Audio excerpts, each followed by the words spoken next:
In my 40 years studying the human mind, I discovered something that shocked even me. 90% of why you do what you do is invisible to you. You think you're making choices, but you're repeating patterns carved into you before you could even speak. That promotion you sabotaged, that relationship you destroyed, that dream you gave up on, none of it was bad luck. It was your unconscious mind protecting you from an old wound you don't remember. You're playing a game, but you don't know the rules. And the cruelest part? You're losing to yourself. But once you see the hidden game board, everything changes. I once treated a brilliant man who couldn't keep a job.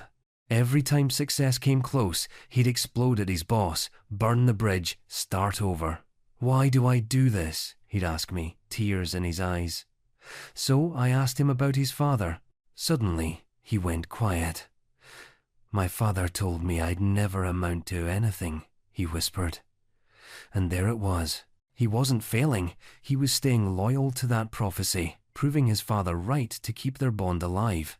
Your life is full of these invisible loyalties, these unconscious promises you made when you were too young to know better. What if freedom isn't about willpower? What if it's about seeing the chains? Before we go deeper into this journey together, if you're finding value in this conversation, I'd be grateful if you'd subscribe to our channel.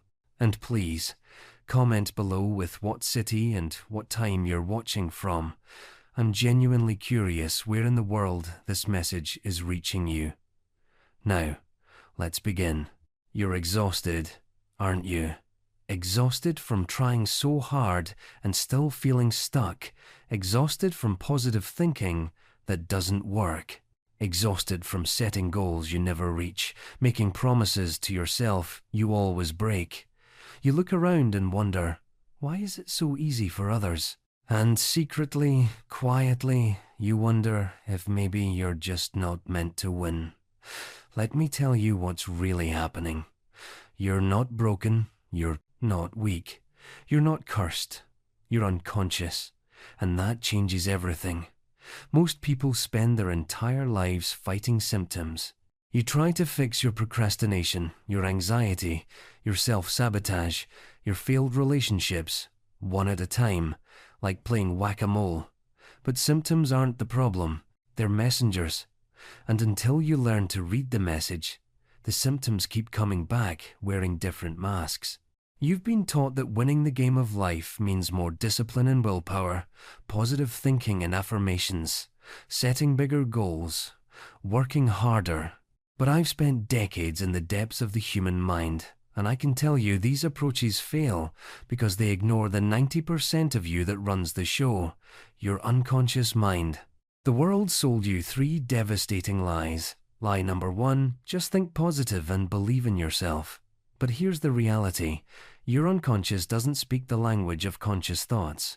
Telling yourself you're confident while your unconscious holds childhood shame is like trying to drive forward with the parking brake on. Lie number 2, your past doesn't matter, just focus on the future.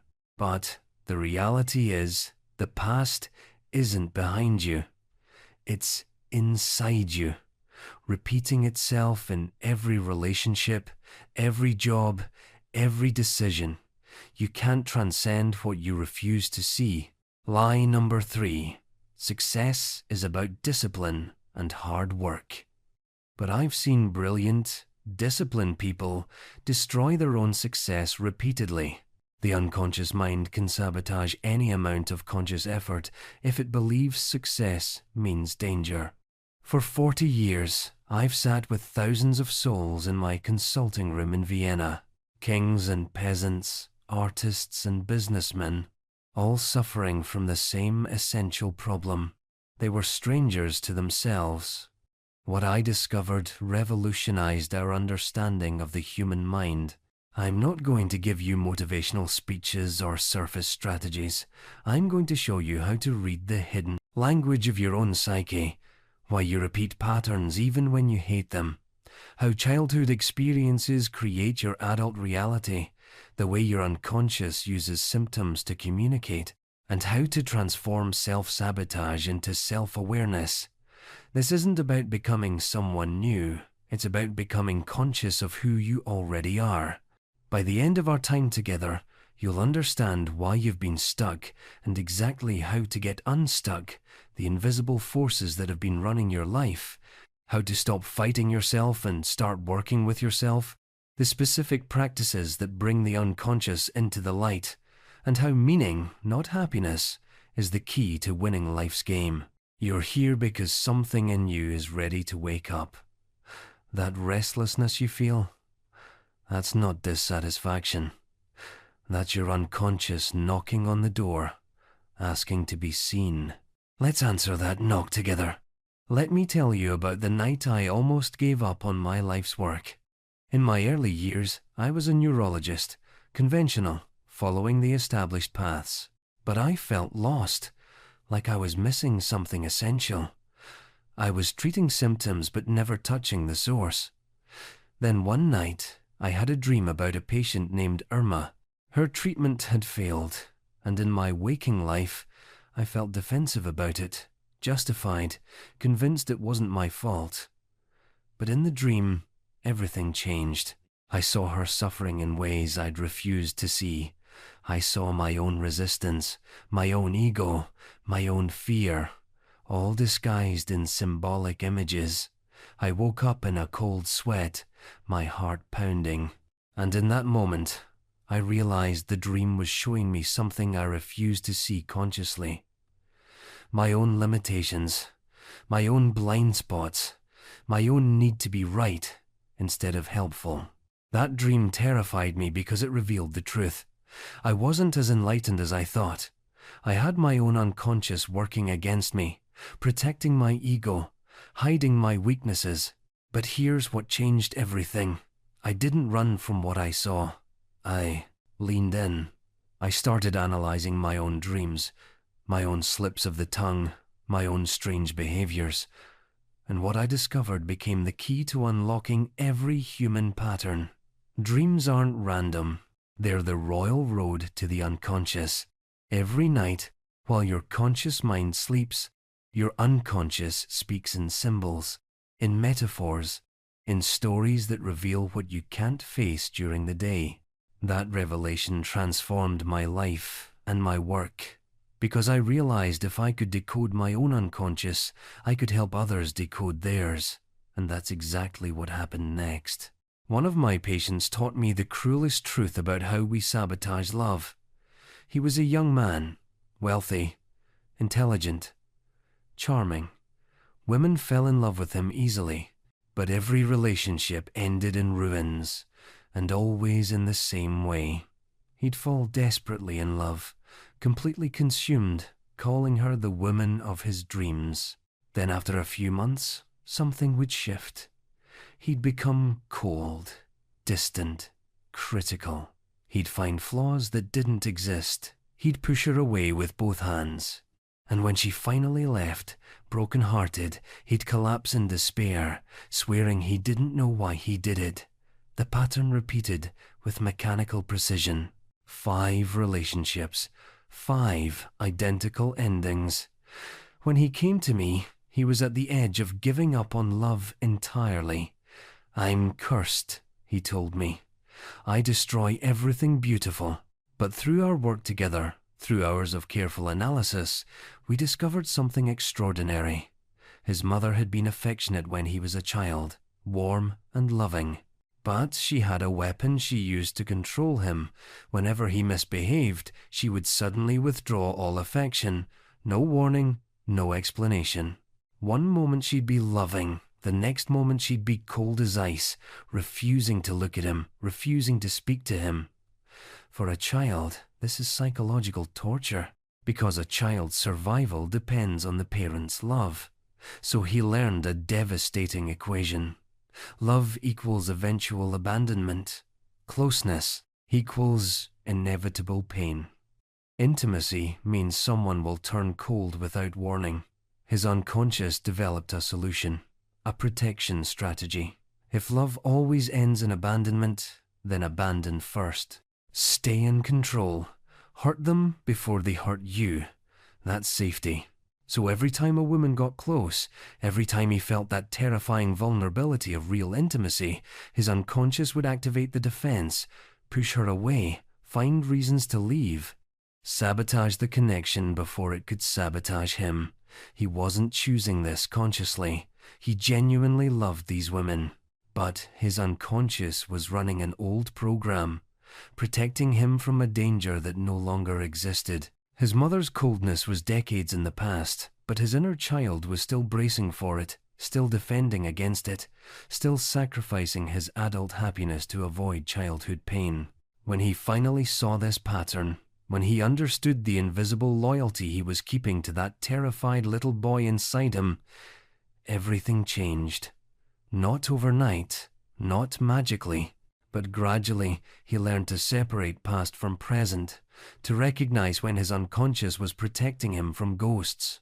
The tragedy is this: you're living with patterns just like his. Different details, same mechanism. Your unconscious learned something about life when you were young and powerless, and it's still operating from those conclusions, even though you're now an adult with completely different circumstances. Your childhood wounds become your adult prisons, and you don't even know you're locked up. But here's what almost nobody understands about these patterns. They're not your enemy. They're your unconscious trying to love you the only way it knows how, by keeping you safe from old dangers. When my father died, something inside me broke open.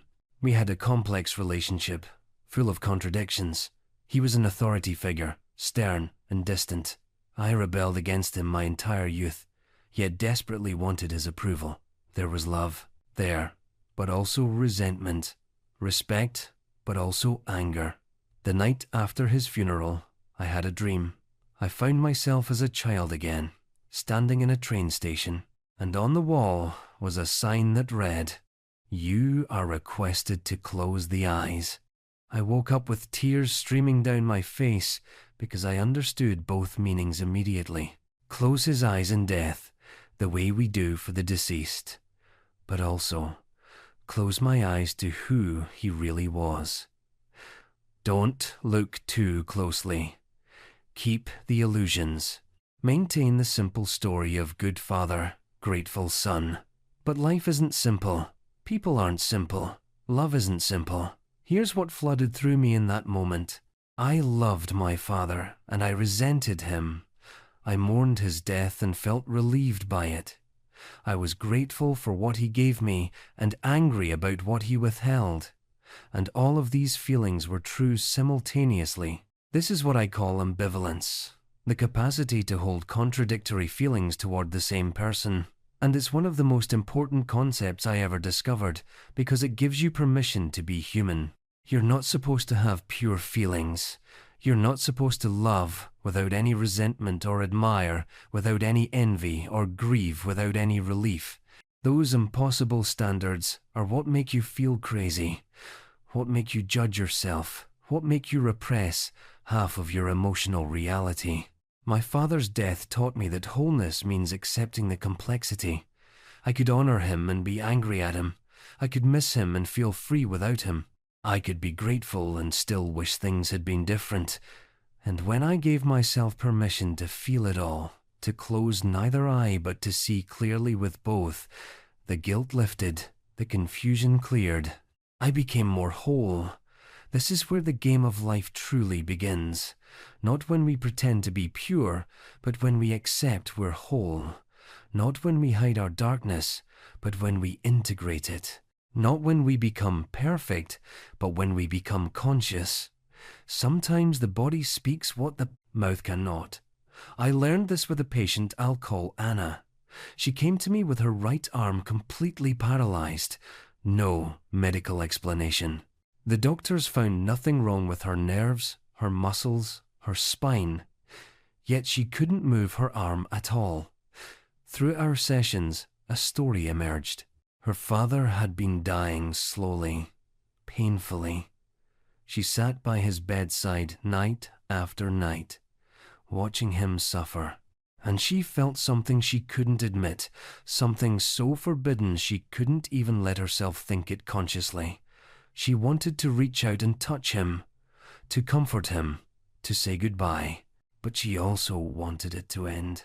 Wanted him to die so his suffering would stop, so her suffering would stop. Part of her wanted to hold his hand. Part of her wanted to let go. These contradictory impulses created an impossible conflict. Reach out or pull back. Comfort him or release him. Love him or let him die. Her conscious mind couldn't resolve it, couldn't even acknowledge it. So her unconscious found a solution. Her arm became paralyzed. If she physically couldn't reach out, she wouldn't have to feel guilty about not reaching out. If her arm was frozen, she couldn't act on either impulse, couldn't face the choice. The paralysis appeared right after he died. Her arm literally couldn't do what she'd forbidden it to do. Her body was speaking the conflict her mouth couldn't voice. Through our work together, through finally giving language to these forbidden feelings, through talking about the unspeakable, something extraordinary happened.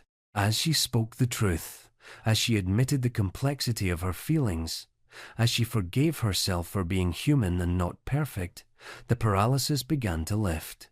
First her fingers moved, then her wrist, then her entire arm. The symptom dissolved because it was no longer needed. Once the unconscious material became conscious, once the forbidden feelings were finally acknowledged, the body no longer had to carry the burden. This is the principle I want you to understand deeply. Repression doesn't eliminate anything. It just relocates it. What you won't feel in your heart, you'll feel in your body. What you won't speak with your mouth, your symptoms will scream. What you hide from consciousness doesn't disappear. It goes underground and runs your life from the shadows. Your headaches, your insomnia, your stomach problems, your chronic pain, they're not random. They're your unconscious trying to get your attention, trying to tell you something you refuse to hear. Let me share another story that illustrates this principle even more powerfully. I once worked with a woman who suffered from severe migraines that appeared every Sunday without fail. For years, she'd been to every doctor, tried every medication. Nothing worked. The pain was debilitating, stealing her weekends, ruining her life. When she came to me, I asked her a simple question. What happens on Sundays? She looked confused. Nothing special, she said. Just family dinner. Her voice was flat, emotionless. Just family dinner. So I asked her to tell me about these dinners. And slowly, reluctantly, the truth emerged. Every Sunday, she would go to her mother's house. And every Sunday, her mother would criticize her. Her appearance, her career choices, her parenting, her husband. Nothing was ever good enough.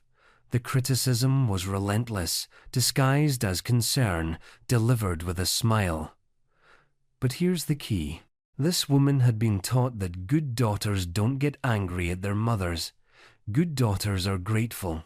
Good daughters endure. So she swallowed her rage week after week, year after year. She smiled through the criticism. She said thank you for the meal. She pretended everything was fine.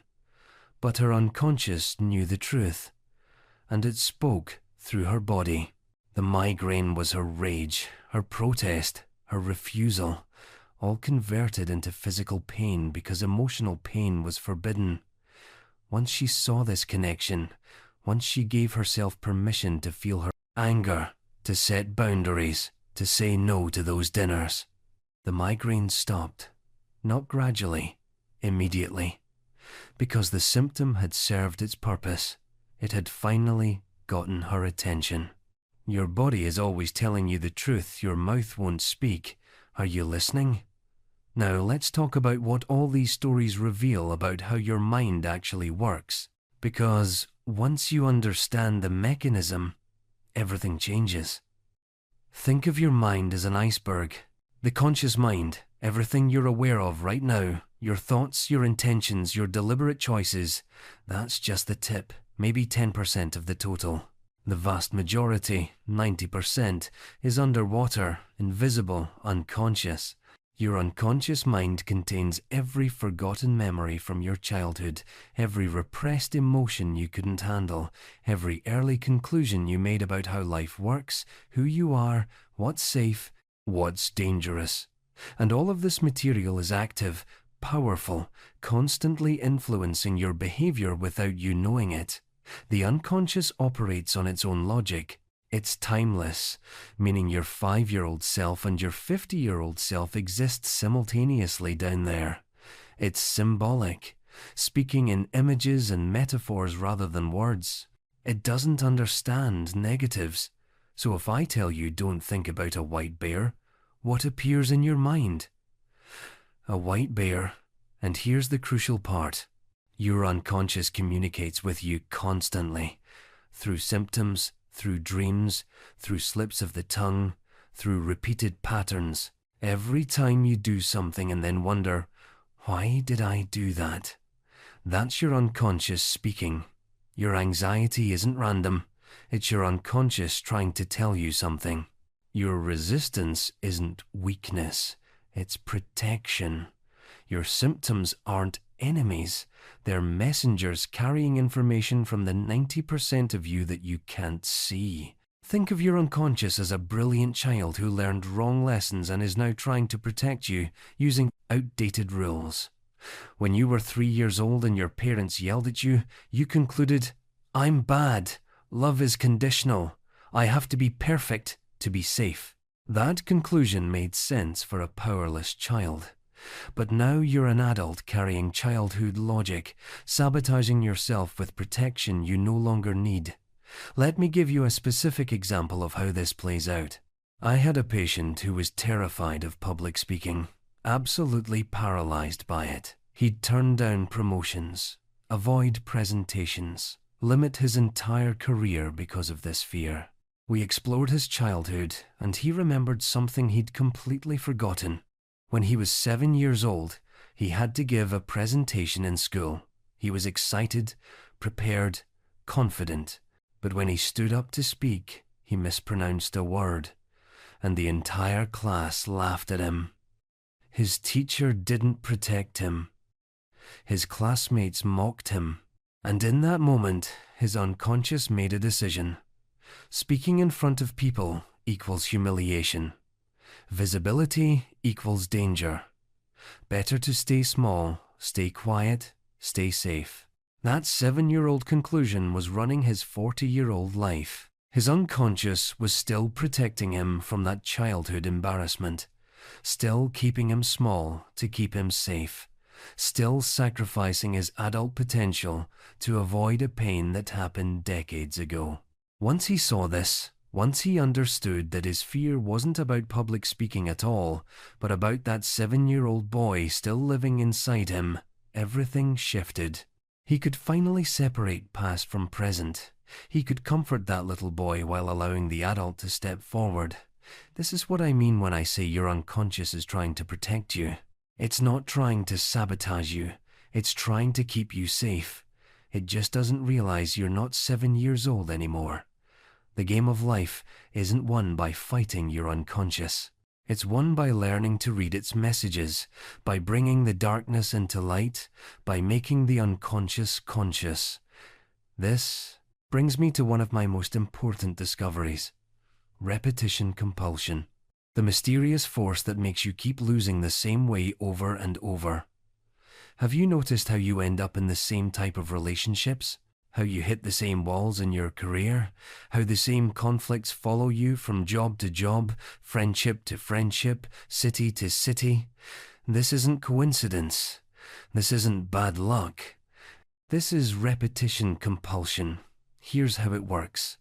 Your unconscious doesn't just store your past, it recreates it again and again. You unconsciously choose partners who remind you of your parents. You unconsciously create situations that mirror your earliest traumas. You unconsciously provoke the very rejection you fear most. Why? Why would you do this to yourself? Because your unconscious is trying to master what it couldn't control as a child. It's trying to rewrite the ending. It's thinking, maybe this time I can fix it. Maybe this time I can get it right. Maybe this time they'll choose me. The illusion is that you're moving forward. The reality is, you're running in circles, trying to heal old wounds by reopening them. If your father was emotionally distant, you'll be attracted to emotionally distant partners. Not because you want distance, but because your unconscious recognizes the pattern and thinks, this is my chance to finally make someone stay, to finally be enough. If your mother was critical, you'll find yourself working for critical bosses. Not because you enjoy criticism, but because your unconscious is trying to finally earn the approval that was always conditional. If you were abandoned as a child, you'll unconsciously sabotage relationships before they can abandon you, not because you want to be alone, but because your unconscious thinks abandoning first is protection. Let me tell you about a patient who perfectly illustrates this. She was a successful businesswoman, intelligent, independent, strong, but her romantic life was a disaster. She kept falling for unavailable men, married men, emotionally distant men, men who made it clear they wouldn't commit. She'd come to me in tears saying, "Why do I keep choosing the wrong men? I want a real relationship. I want commitment. Why can't I find someone available?" But here's what we discovered. Her father had left when she was 5 years old. Just disappeared one day, never came back. And her unconscious had learned a devastating lesson. Men leave, love doesn't last. Available men are the dangerous ones because they can hurt you more when they inevitably leave. So her unconscious developed a brilliant strategy. Only fall for unavailable men. If they're already unavailable, they can't abandon you. You knew from the start they wouldn't commit. There's no surprise, no betrayal, no devastating loss like the one with her father.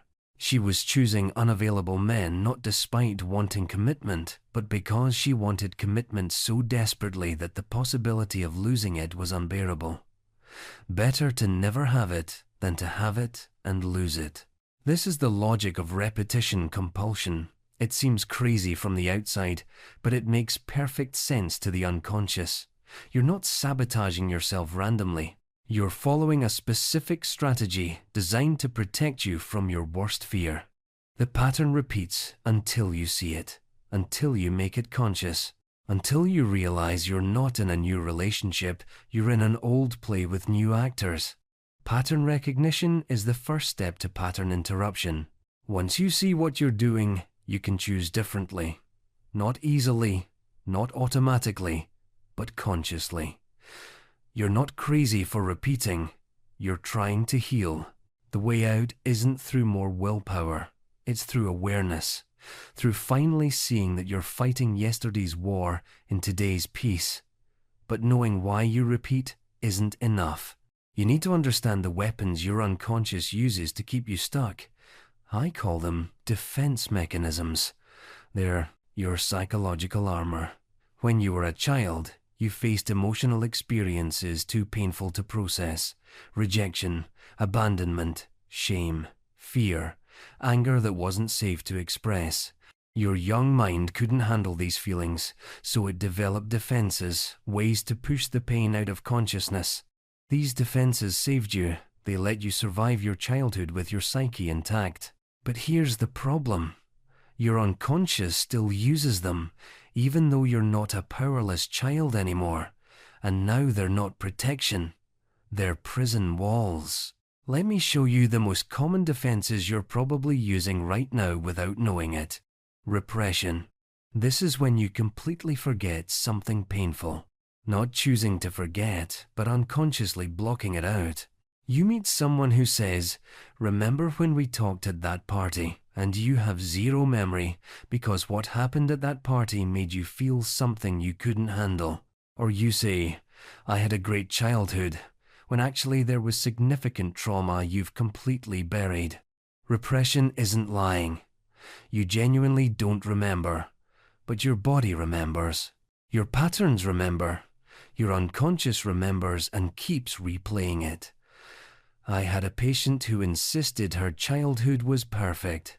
Loving parents, happy home, no problems. But she suffered from severe anxiety, panic attacks that seemed to come from nowhere. We spent months in analysis, and slowly, fragments started emerging. Memories she'd completely buried. Her father's alcoholism, her mother's emotional absence. Nights spent hiding in her room while they fought. The memories returned piece by piece, and with each memory, the anxiety decreased. Because the anxiety was the repressed material trying to surface. Once it could be remembered, acknowledged, processed, it no longer needed to manifest as panic. What are you repressing? What have you forgotten that your body still remembers? Denial.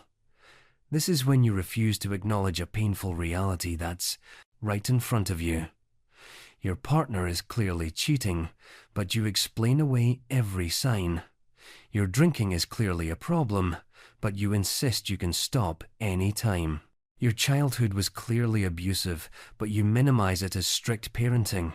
Denial isn't stupidity, it's protection. Your unconscious is saying, if we admit this truth, the pain will be unbearable, so let's just not see it. I worked with a man whose wife was having an obvious affair. She was gone every evening, wouldn't answer questions about where she'd been, had completely stopped being intimate with him. Every friend could see it. Every family member knew. But he denied it completely. He'd come up with elaborate explanations for her behavior. She's stressed at work. She needs space. She's going through something. Anything but the truth. Why? Because admitting the affair meant admitting his marriage was over. It meant facing the possibility that he wasn't enough, that he'd failed, that he'd have to rebuild his entire life. The truth was too painful, so denial protected him from it. But denial doesn't change reality, it just postpones it. And the longer you deny, the more painful the eventual reckoning becomes. What are you refusing to see? What truth is your unconscious protecting you from? Projection. This is when you see your own unacceptable feelings in other people. You're angry but can't admit it, so suddenly everyone else seems angry. You're judgmental but can't own it, so you see judgment everywhere. You're attracted to someone inappropriate, so you convince yourself they're attracted to you. Projection isn't deliberate. You genuinely believe you're seeing reality, but you're seeing your own unconscious reflected back at you. I had a patient who complained constantly that everyone was jealous of her. Her co-workers were jealous of her success. Her friends were jealous of her relationship. Her sister was jealous of her appearance. Everyone, according to her, was consumed with jealousy. But through our work together, we discovered the truth. She was the jealous one. She compared herself to everyone constantly, felt inferior, felt like everyone else had what she wanted. But she couldn't admit this to herself, because it contradicted her self-image as confident and superior. So she projected her jealousy onto others. If everyone else is jealous of me, then I must be winning. I must be better. I don't have to face my own feelings of inadequacy. Once she saw this projection, once she admitted her own jealousy and insecurity, her relationships transformed. She stopped seeing enemies everywhere. She started seeing people clearly for the first time. What are you projecting? What feelings are you seeing in others that actually belong to you? Rationalization. This is when you create logical explanations for behavior that's actually driven by unconscious motives. The relationship failed because we wanted different things, when really you sabotaged it because intimacy terrified you. You didn't get the promotion because your boss is unfair, when really you unconsciously underperformed because success feels dangerous. Rationalization isn't dishonesty. You believe your explanations, but they're covering up the real cause, the unconscious cause you can't see. I worked with a woman who'd been fired from 3 jobs in 5 years. Each time, she had a perfectly logical explanation. The first boss was incompetent. The second company was poorly managed. The third workplace was toxic, and maybe those things were partially true. But there was a pattern she couldn't see. Every time she was about to be promoted, every time recognition was coming her way, she would become difficult, argumentative, impossible to work with. She would pick fights with management, refuse to collaborate, sabotage her own success. Why? Because her unconscious believed success was dangerous. When she was a child, her mother had been jealous of any achievement, any attention she received. If she did well in school, her mother would undermine her. If she received praise, her mother would find fault. So her unconscious learned that success equals losing her mother's love. Better to fail than to threaten that relationship. Even though her mother had been dead for 10 years, the pattern continued. She rationalized each firing with external explanations because the internal truth was too painful to face. Once she saw the pattern, once she understood her unconscious was still protecting her from her mother's jealousy, she could finally stop sabotaging herself. What are you rationalizing? What logical explanations are you using to avoid seeing your unconscious patterns? Displacement. This is when you redirect feelings from the real target to a safer target. You're furious at your boss but can't express it, so you go home and yell at your children. You're hurt by your partner but can't be vulnerable, so you pick a fight about dishes. Displacement isn't intentional. Your unconscious is finding an outlet for feelings that have nowhere safe to go. I had a patient who would come home from work and snap at his wife over the smallest things. She'd greet him warmly, and he'd criticize how she set the table. She'd ask about his day, and he'd complain about dinner. Every evening, the same pattern. His wife was considering leaving. She couldn't understand why he was so angry at her all the time. What had she done wrong? But through our work, we discovered he wasn't angry at her at all. He was furious at his father, who controlled him through money, who demanded he work in the family business, who never respected his choices, who treated him like a child at 40 years old. But he couldn't express anger to his father. That felt too dangerous, too risky. He depended on his father financially. He feared losing that relationship, complicated as it was. So he displaced his rage onto his wife. She was safe. She loved him. She wouldn't abandon him. So she became a target for feelings that belonged to his father. Once he saw this displacement, once he found appropriate ways to set boundaries with his father and express his feelings, the anger toward his wife disappeared. Because it was never about her at all. Where are you displacing your feelings? Who are you actually angry at? Who's the real target of emotions you're redirecting onto safer people? Here's what I need you to understand. Your defenses aren't bad. They're not character flaws. They saved you once. They made unbearable pain bearable. They protected a child who had no other protection. But now they're keeping you from winning. They're keeping you unconscious. They're keeping you stuck in patterns that don't serve you. The moment you start recognizing your defenses, the moment you catch yourself rationalizing or projecting or denying, that's the moment you start becoming free. Because you can't change what you can't see. And your defenses exist specifically to keep you from seeing.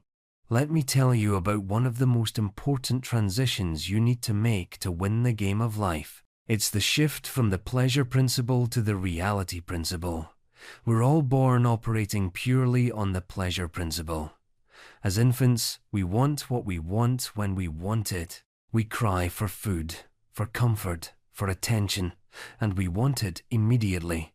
We seek pleasure, we avoid pain, we have no concept of waiting, of patience, of future consequences. This is natural and appropriate for a baby, but here's the problem.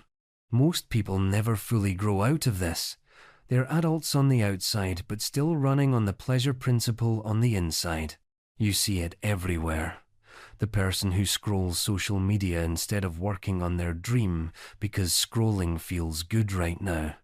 The person who avoids difficult conversations because discomfort is intolerable. The person who quits everything the moment it gets hard because challenge triggers the old infant response of wanting immediate relief. The reality principle is different. It's the ability to delay gratification, to tolerate discomfort, to work toward long-term goals even when short-term feelings are unpleasant. It's the capacity to say, "This feels bad now, but it's good for my future." Maturity is the transition from pleasure principle to reality principle, and most people are stuck somewhere in between, which is why they're stuck in life. Every time you procrastinate, your unconscious is choosing immediate comfort over future success. Every time you avoid a hard conversation, you're choosing short-term peace over long-term resolution. Every time you quit something difficult, you're choosing present relief over future growth. Your inner child is still in control, demanding immediate pleasure, refusing to wait, refusing to work, refusing to tolerate discomfort. But here's the key. The moment between impulse and action, that's where freedom lives. That's where you start winning. When you feel the urge to quit, to avoid, to choose comfort, if you can just pause, just notice, just observe that urge without immediately acting on it, you're practicing the reality principle. You're graduating from child to adult, from unconscious to conscious, from reactive to responsive. You don't have to be perfect at this. You'll still choose immediate pleasure sometimes. That's human, but now you'll choose it consciously instead of automatically. And that changes everything. Growth happens in that gap, between the craving and the action, between the impulse and the choice, between what your inner child wants and what your adult self needs. That gap is where you reclaim your power. Now, I want to share something that might disturb you, but it will also free you. It's called transference, and it's happening in every relationship you have right now without you knowing it. Transference is when you project your past onto your present, when you don't see people as they actually are, but through the lens of your earliest relationships. When your boss becomes your father, your partner becomes your mother, your friend becomes your sibling. You're not consciously doing this, but your unconscious is constantly scanning for patterns, for similarities, for echoes of the past. And when it finds them, it assumes the past is repeating. So you react to who you think they are, not who they actually are. You respond to your projection, not the person in front of you. This is why you keep having the same conflicts in different relationships. It's not that everyone is the same, it's that you're bringing the same unconscious expectations, the same old wounds, the same childhood dynamics into every new situation. Your boss gives you feedback and you hear your father's criticism. Your partner needs space and you feel your mother's abandonment. Your friend disagrees with you and you experience your sibling's betrayal. The feeling is real. The reaction is real. But the interpretation is wrong. You're not in the past. You're in the present. But your unconscious doesn't know the difference. Here's what this means practically. If you're constantly disappointed in people, check your expectations. What are you unconsciously expecting based on your past? If everyone seems to abandon you, look at the pattern. Are they actually leaving, or are you perceiving withdrawal where there's just natural human rhythm? If you keep choosing the wrong people, examine your attraction. What familiar dysfunction is your unconscious seeking? Transference isn't your fault, but it is your responsibility. Because once you see it, once you recognize that you're responding to ghosts, you can start separating past from present. You can ask yourself, is this person actually being critical, or am I hearing my father's voice? Is this person actually abandoning me, or am I interpreting normal space as rejection? Is this conflict actually about now, or am I fighting yesterday's war? When you stop seeing the past in the present, your relationships transform overnight. Not because people change, but because you start seeing them clearly for the first time. Let me give you a powerful example. I worked with a man who fought constantly with his business partner. Every meeting became an argument. Every decision became a battle. He was convinced his partner was trying to control him, to dominate him, to take away his voice. But when we explored his childhood, a pattern emerged. His older brother had bullied him mercilessly, controlled everything, dismissed his opinions, made him feel small and powerless. That dynamic had carved itself deep into his unconscious. Now, whenever his business partner made a suggestion or took initiative, my patient experienced it as his brother's domination. He wasn't responding to his partner at all. He was fighting his brother through his partner. Once he saw this transference, everything shifted. He realized his partner wasn't trying to control him. His partner was just being collaborative, engaged, active. The fight was in my patient's unconscious, not in the actual relationship. When he stopped reacting to the ghost of his brother and started seeing his actual partner, their relationship transformed. The conflicts disappeared. The business flourished because he'd finally separated past from present. Where are you seeing ghosts? Who in your current life is actually someone from your past in disguise? This brings me to perhaps the most important lesson I can share with you. It's about the difference between happiness and meaning. And understanding this difference is the secret to winning life's game. Our culture is obsessed with happiness. Be happy, stay positive, good vibes only. But I'm going to tell you something that might shock you. The pursuit of happiness is a trap. Happiness is fleeting. It's conditional. It's dependent on external circumstances. You get the promotion, you feel happy. You lose the promotion, you feel unhappy. You meet someone, you feel happy. They leave, you feel unhappy. You're chasing something that by its nature cannot last. And worse, the more you chase happiness, the more you avoid anything uncomfortable. You avoid difficult conversations because they don't feel happy. You avoid growth because it's painful. You avoid truth because it's disturbing. You end up living a shallow, protected, ultimately empty life in the name of feeling good. But meaning is different. Meaning is lasting. It's unconditional. It's internal. Suffering with meaning is bearable. Pleasure without meaning is empty. Viktor Frankl, who expanded on my work, discovered this in the concentration camps. People who had a reason to live, a meaning to their suffering, survived longer than people who just wanted to be happy. Happiness couldn't save them, but meaning could. Your unconscious doesn't want you to be happy. It wants you to be whole. And wholeness requires facing what you've avoided, feeling what you've repressed, integrating what you've rejected. The moment you stop asking, "How do I feel happy?" and start asking, "What makes this meaningful?" everything shifts. Your pain has purpose when you choose to learn from it. Your struggles have value when you use them to grow. Your suffering becomes sacred when you transform it into wisdom. I've sat with people in the depths of despair who found meaning in their pain and became stronger. I've sat with people in the heights of success who found no meaning and became empty. The difference wasn't in their circumstances, it was in their relationship to those circumstances. Winning isn't about having no problems.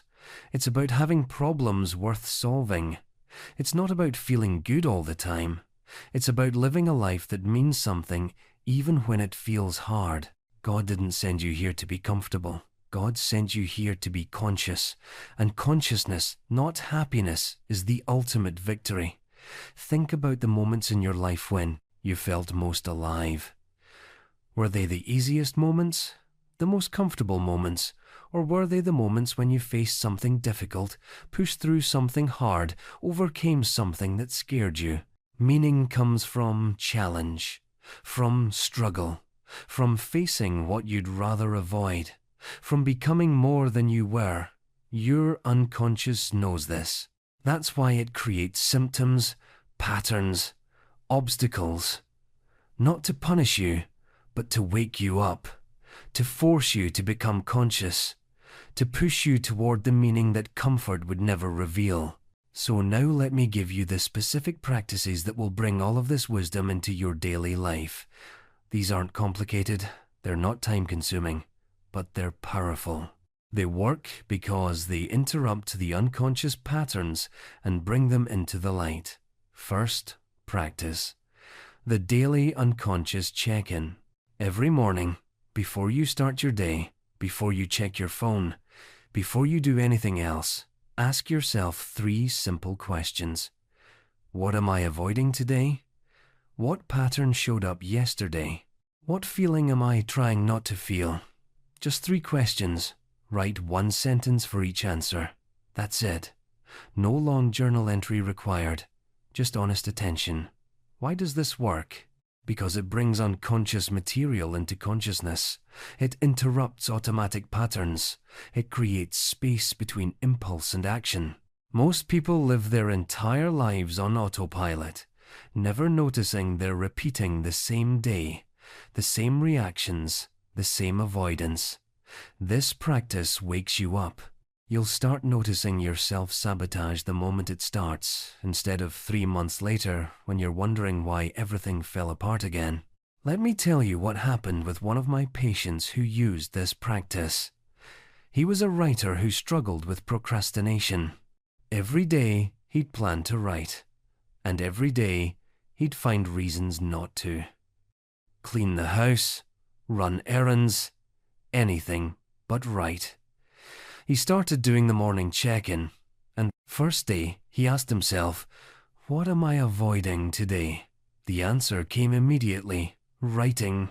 What am I afraid will happen if I write? That it won't be good enough, that I'll prove I'm not really talented, that my father was right when he said I'd never succeed. Just asking these questions brought the unconscious fear into consciousness. And once he saw it, once he recognized his father's voice in his procrastination, he could separate past from present. He could write despite the fear, instead of avoiding because of it. Within a month, he'd finished the book he'd been avoiding for 3 years, not because the fear disappeared, but because he made it conscious. Second practice, the symptom translation exercise. This one is crucial. When anxiety appears, when anger surfaces, when resistance shows up, don't fight it. Don't medicate it. Don't push it away. Interview it. Ask your symptom 3 questions. What are you trying to protect me from? What do you need me to see? What part of me are you defending? This isn't meditation. This is conversation. Talk to your symptoms like they're wise counselors in disguise, because that's exactly what they are. Your anxiety isn't your enemy. It's your unconscious trying to warn you about something. Your anger isn't a character flaw. It's energy trying to protect your boundaries. Your resistance isn't weakness. It's a guardian at the gate of your growth. When you start listening instead of fighting, your symptoms transform from enemies into allies. Your anxiety will shift from enemy to messenger within minutes. Literally, within minutes of doing this practice, you'll feel the quality change, because symptoms are language, and once you learn to speak the language, they stop screaming and start guiding. I had a patient who suffered from panic attacks before any important meeting. Her heart would race, her hands would shake, she'd feel like she was dying. She'd tried medication, breathing exercises, positive thinking. Nothing worked. Then I taught her to interview the panic. During an attack, instead of fighting it, she asked, "What are you trying to protect me from?" And the answer came, "You're trying to protect me from being seen, from being visible, from being judged." Why does visibility feel dangerous? Because when I was a child and I spoke up, my father would humiliate me in front of everyone. Suddenly, the panic made sense. It wasn't random. It wasn't a malfunction. It was her unconscious trying to keep her invisible, to keep her safe from childhood humiliation. Once she understood this, once she could separate her father's humiliation from her current meetings, the panic attacks stopped. not because she overcame them through force, but because she listened to their message and addressed the real fear. Third practice, pattern mapping. Pick one area where you're stuck. Relationships, career, money, health. Just one. And write down 4 things. The pattern I repeat is blank. I learned this pattern when blank. This pattern protects me from blank. The cost of this pattern is blank. This makes invisible patterns visible. It connects present behavior to past origin. It shows you the protection and the price. You don't need to do this every day. Do it once per month. Deep work, not busy work. But when you map your patterns this way, something profound happens. You stop being a victim of your behavior and start being an observer of it. And observation changes everything. You can't be controlled by what you can see clearly. Let me show you how this worked for one of my patients. She kept choosing men who needed fixing. Addicts, depressed men, unemployed men, broken men. She'd pour all her energy into saving them, and they'd either leave her or drain her completely. She mapped the pattern. The pattern, I repeat, is choosing broken men and trying to fix them. I learned this pattern when I was 10 years old and my mother got sick. I became her caretaker, and that's when I finally got her attention and love. This pattern protects me from feeling helpless like I did when she was sick. It gives me purpose and makes me feel needed. The cost of this pattern is I never have a real partnership. I'm always exhausted, and I lose myself in other people's problems. Just writing this down changed everything. She saw the invisible loyalty she was keeping to that 10-year-old girl who learned that love means caretaking. She saw that she was repeating her relationship with her mother in every romantic relationship. And once she saw it clearly, she could choose differently, not easily, not immediately, but consciously. She could recognize the pull toward broken men and pause instead of automatically following it. Within a year, she was in her first healthy relationship with a man who didn't need fixing, who could take care of himself, who wanted a partner, not a mother. The pattern didn't change because she forced it to. It changed because she made it conscious. Fourth practice, the reality principle practice. Before making decisions, especially emotional decisions, pause and ask one question. Is this what my inner child wants, immediate pleasure, or what my adult self needs, long-term well-being? This simple question interrupts impulsive, self-sabotaging choices. It strengthens your capacity for delayed gratification. It transfers power from your past to your present. You won't always choose the adult answer. Sometimes you'll still choose pleasure. That's okay, you're human. But now you'll choose consciously instead of automatically. You'll stop wondering, why did I do that, and start living deliberately. I had a patient who would quit jobs the moment they got difficult. The instant his boss gave him critical feedback or a challenging project appeared, he'd resign. Then he'd spend months unemployed, struggling financially, wondering why he kept doing this.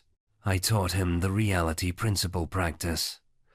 Before quitting, he had to pause and ask himself this question: is quitting what my inner child wants because it feels uncomfortable, or is it what my adult self needs for my well-being? The first time he used it, the answer was clear. My inner child wants to quit because being challenged feels like being attacked. My adult self needs to stay because this job is actually good for my career and my finances, and the discomfort is just growth, not danger. He stayed. He pushed through the discomfort, and 6 months later, he got promoted. But more importantly, he proved to himself that he could tolerate challenge without running, that he could choose his future over his past. That one practice changed the entire trajectory of his career, because it gave him a pause button between impulse and action, and in that pause, freedom lives. Fifth practice, dream journaling. Keep a notebook by your bed. When you wake up, before you move, before you think about your day, write down whatever fragments you remember from your dreams, the images, the feelings. The strange logic. Don't analyze, don't interpret, just record. 3 sentences is enough. Why does this work? Because it opens a direct channel to your unconscious. Your dreams are nightly messages from the 90% of you that you can't see during the day. At first, the messages might seem random, meaningless, but patterns emerge over time, and your dreams will start speaking more clearly when you pay attention. Your unconscious will see that you're listening and will speak more directly. This practice changed my life. It can change yours too. I had a patient who kept dreaming about being chased, night after night, someone or something pursuing her, and she'd wake up terrified. She assumed it was just stress, just anxiety, just her mind being chaotic, but I asked her to journal the dreams, to write down every detail she could remember, and after a few weeks, a pattern emerged. In every dream, she was running from a shadowy figure, and in every dream, she never turned around to see who it was. I asked her, "What are you running from in your waking life? What are you refusing to look at?" And she broke down crying. She was running from grief. Her mother had died 2 years earlier, and she'd never let herself fully grieve. She'd kept busy, stayed strong, moved forward. But her unconscious was screaming through these dreams, "Stop running. Turn around. Face what you're avoiding." Once she understood the message, once she gave herself permission to finally grieve, the chase dream stopped. Because the unconscious didn't need to chase her anymore. She'd finally turned around and faced what she'd been running from. Your dreams are trying to tell you something. Are you listening? So here's what we've discovered together today. You're not at war with life.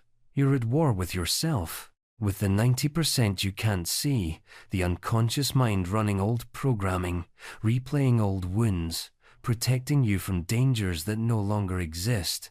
Winning the game of life isn't about achieving more. It's about becoming more conscious. Every symptom is a teacher.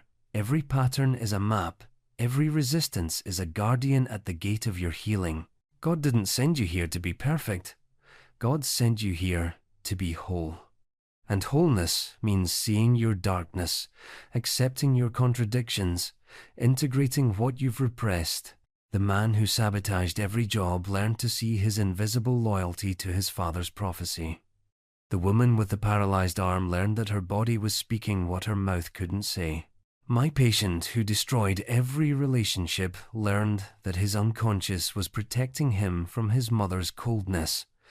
The woman with migraines learned her headaches were the rage she couldn't express. The man terrified of public speaking learned he was still protecting a 7-year-old boy from humiliation. And you're learning that everything you've struggled with, everything you've judged yourself for, everything all you thought was your fault, was actually your unconscious trying to protect you. The moment you stop running from yourself, you start winning. Your anxiety isn't a disorder, it's information. Your anger isn't a problem, it's energy. Your sadness isn't weakness, it's depth. Your fear isn't cowardice, it's awareness. Your resistance isn't failure, it's protection that needs updating. Every part of you makes sense when you understand its origin. Every behavior serves a purpose when you see its function. Every symptom carries a message when you learn its language. You're not broken, you never were. You're just unconscious, and consciousness is your birthright. So I want you to repeat this to yourself, right now. Say it out loud if you can. I am not broken.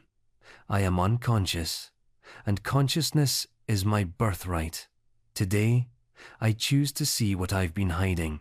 Today, I choose to understand what I've been repeating. Today, I choose to become whole. Feel those words. Let them land, because they're not just words. They're an invitation to a completely different life. A life where you're no longer a stranger to yourself. A life where your symptoms become your teachers. A life where your patterns become visible and therefore changeable. You have everything you need already inside you. You're not missing anything. You're just unconscious of what you have. And today, that changes. The game you came here to win isn't the one you've been playing. You thought you were supposed to accumulate achievements, possessions, status, approval. But that's not the game at all. The real game is consciousness. Waking up, seeing yourself clearly, integrating your shadow, making peace with your past, transforming your wounds into wisdom, becoming whole instead of perfect. And here's the beautiful truth. The moment you start playing the real game, the moment you prioritize consciousness over comfort, awareness over achievement, meaning over happiness, you've already won. Because winning isn't a destination, it's a direction. It's not about arriving at some perfect state. It's about moving toward greater and greater consciousness, deeper and deeper self-understanding, more and more integration. Every time you choose awareness over avoidance, you win. Every time you face what you'd rather deny, you win. Every time you feel what you'd rather repress, you win. Every time you see a pattern instead of repeating it blindly, you win. The game is moment by moment, choice by choice, breath by breath. And you're already playing it, right now, by watching this, by being curious about yourself, by being willing to look at what you've been avoiding. You're already winning.